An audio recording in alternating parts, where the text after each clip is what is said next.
So when we give into our reactivity, it's usually creating a short-term sense of fulfillment and comfort for long-term suffering. When we fight against our reactivity, what usually ends up happening is we do the hard thing first to create long-term fulfillment for ourselves in our life and our business.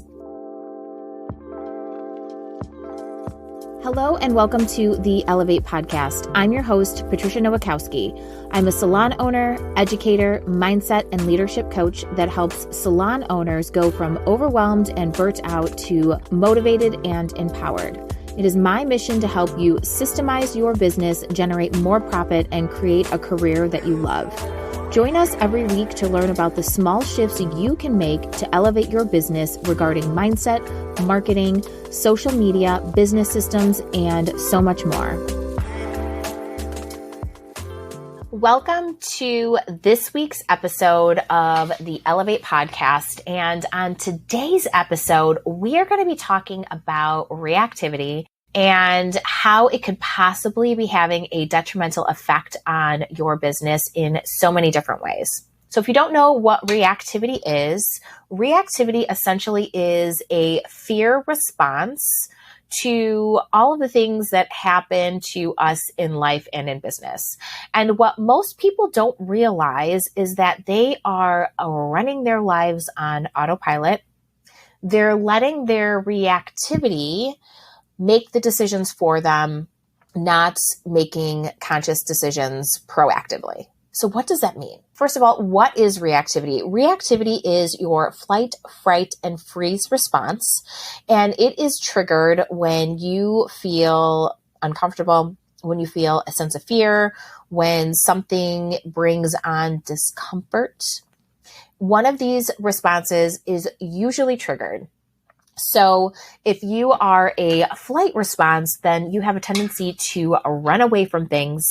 If you are a fight response, you have a tendency to be explosive and combative.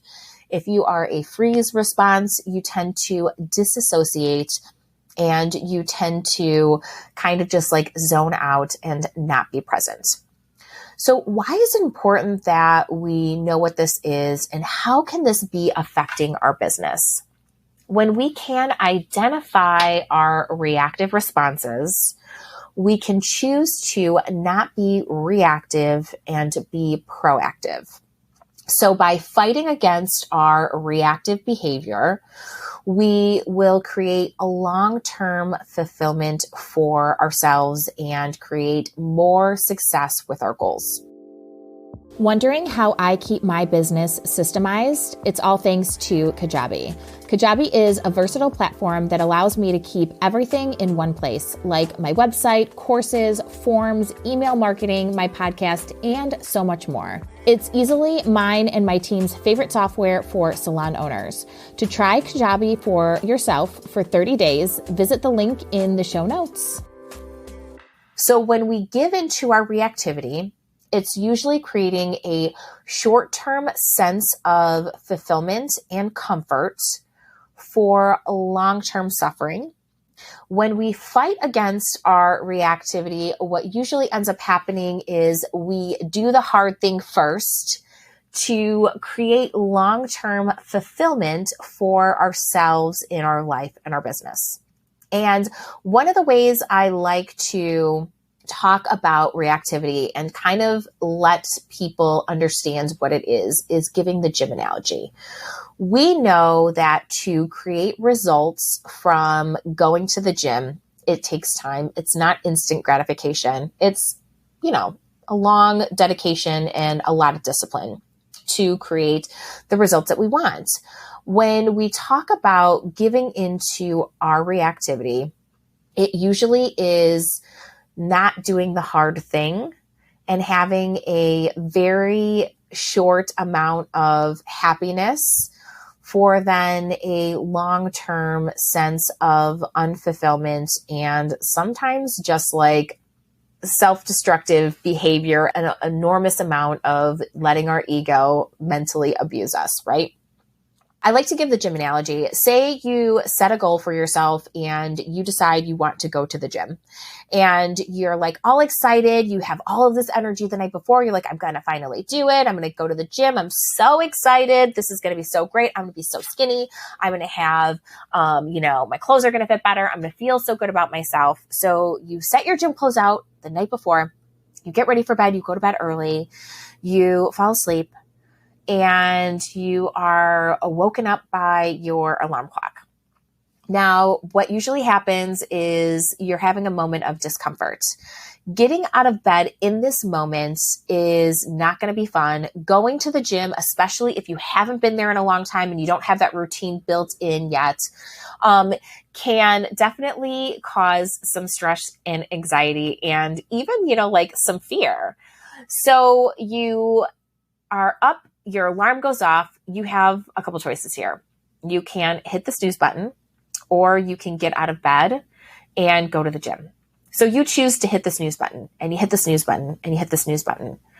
You are experiencing very short-term comfort, staying in bed and getting extra sleep, and you're not going to the gym, right?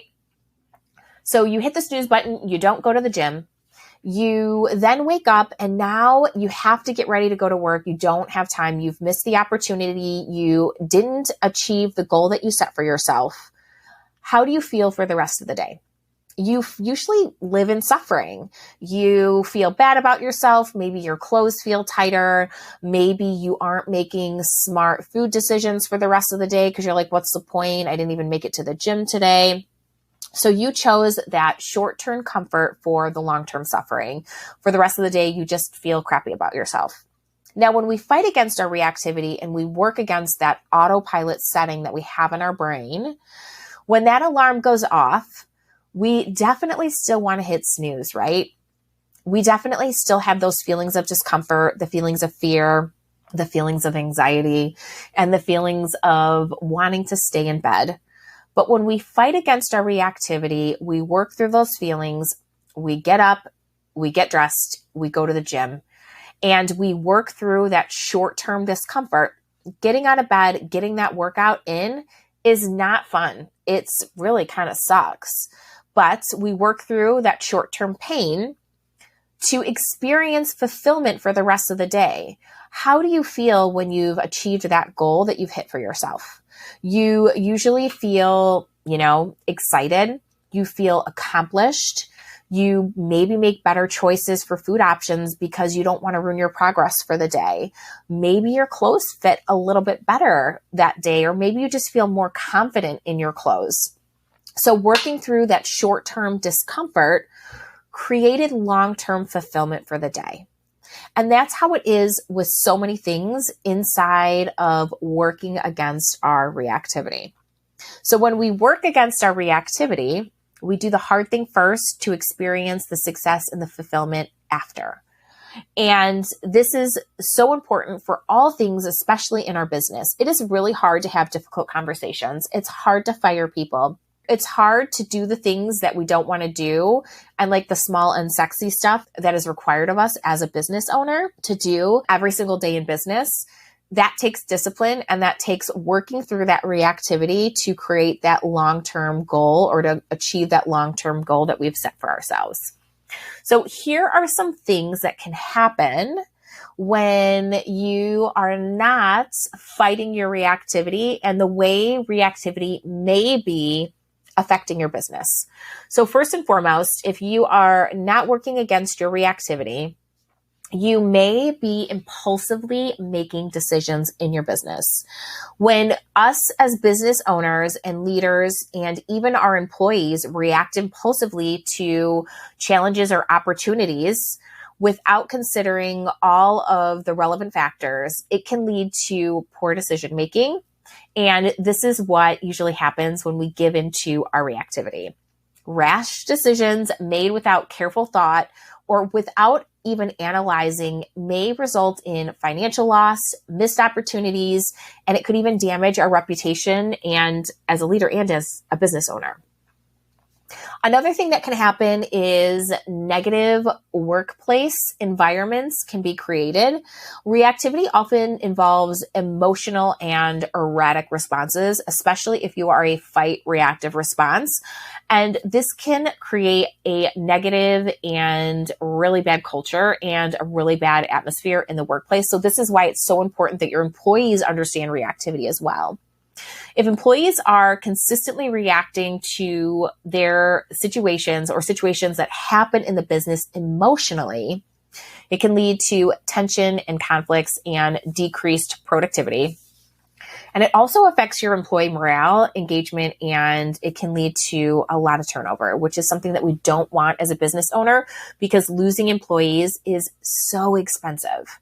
So one other thing that I think that reactivity can create is poor customer service. Reactivity can manifest in ways and can affect the way that people interact in your business and the way that we interact with our customers, our employees, and our stylists interact with their customers. And if you have employees that react defensively or even dismissively to customer concerns or complaints, it can damage your reputation and damage the customer business relationship. It can also damage your leadership stylist relationship. Poor customer service can lead to lost customers, which we all know how hard it is to get a customer in our building. It can lead to negative reviews and it can hurt our reputation. So this is something that we really want to pay close attention to. So reactivity can also lead to a lack of strategic planning. Reactivity often focuses on immediate responses to short-term issues.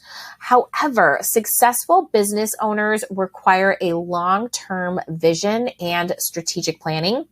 If businesses are constantly reacting to immediate problems without considering a bigger picture, it can hinder your growth and progress. I think this is why it's so important that we're proactive in our business, because being proactive solves the problem before the problem happens in the business.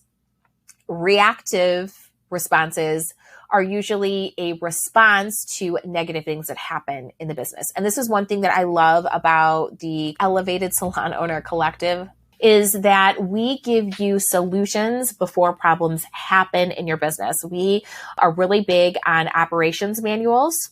We actually have a whole operations manual inside of the collective that you can copy paste and create to make your own, which gives your team a strategic plan on how to solve problems before the problems actually happen. And I think this is really important because when we have strategic planning, it sets us up for success.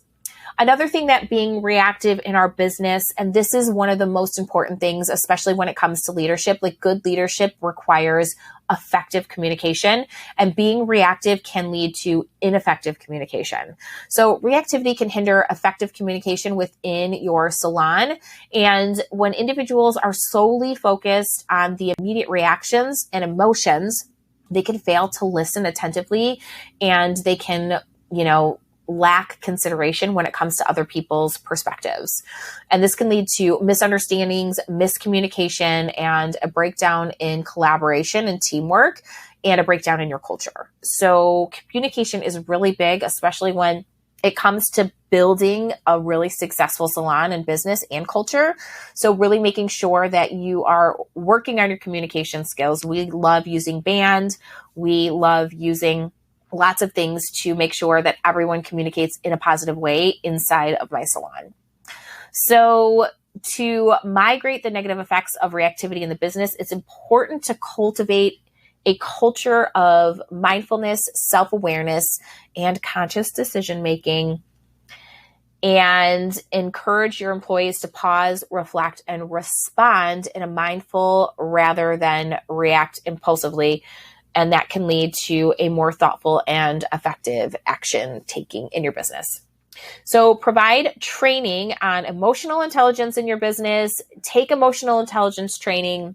Really go over conflict resolution with your team and study this as a leader. This is all things that we go over in the Elevated Salon Owner Collective, and really work on effectively communicating so you can help your employees manage their reactivity and your reactivity inside of your business. I hope today's session was a good one for you, and I hope that you can take away something from today's episode to start implementing immediately inside of your business and really focus on understanding your reactivity and trying to work against it to create the results and the life that you love. If you loved today's episode, be sure to like, subscribe, and leave a review. And be sure to share this episode with a friend who may benefit from the information we shared today. All right, see you next week. Thanks for tuning into the Elevate podcast. If you loved this episode, it would mean the world to me if you could leave a review on Apple Podcast or wherever you listen. The Elevate podcast is hosted by me, Patricia Nowakowski, and produced by Opulent Beauty Pro. To receive my free business guides, visit opulentbeautypro.com/free or click the link in the show notes. You can find me on Instagram at opulentbeautypro or at Patricia_Nowakowski_OBS. If you love this show, please consider subscribing. See you next week.